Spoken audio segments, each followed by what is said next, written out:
Curious George Plays with the Blender, written by Mark Von Tess, and it's time to play. One day, George was playing with his chemistry set, making all kinds of neat things. He then decided he would watch his favorite television program. It's time to play.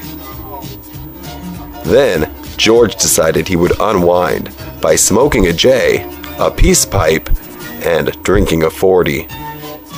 Uh-oh, George was tripping bananas. George had been pulled over and failed the sobriety test that Officer Donut had given him. By the time the man in the yellow suit had come home, George was passed out on the floor with all of his chemistry set. Now, George, I've got this new shiny object. It's mine, not yours. What could it be, thought George.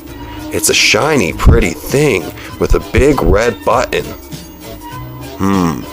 Now, George, don't you play with my shiny new toy while I'm gone. Who, me, thought George. Surely he wouldn't.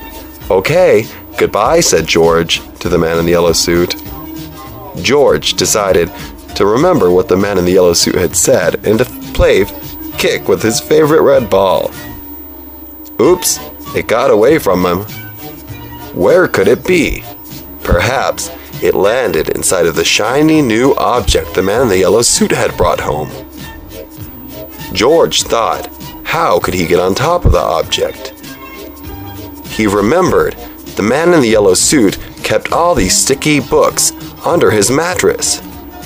I know what I'll do, thought George.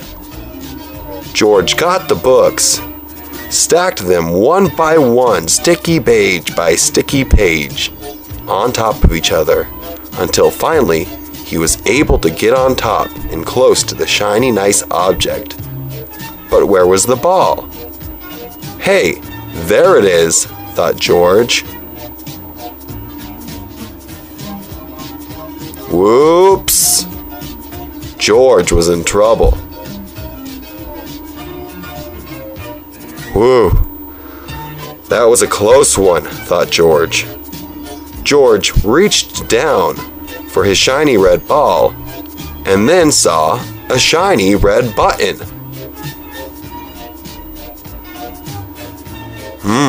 That's a pretty shiny red button, thought George, but what could it do?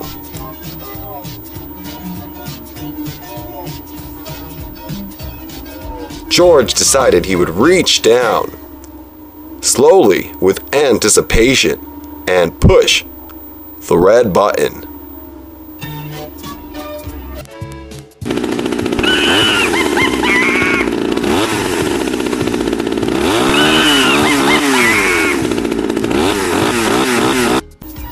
By the time the man in the yellow suit had come home, he had seen what George had done to his new blender. George, when will you ever learn, he thought. The end. It's time to play. MarkVonTess.com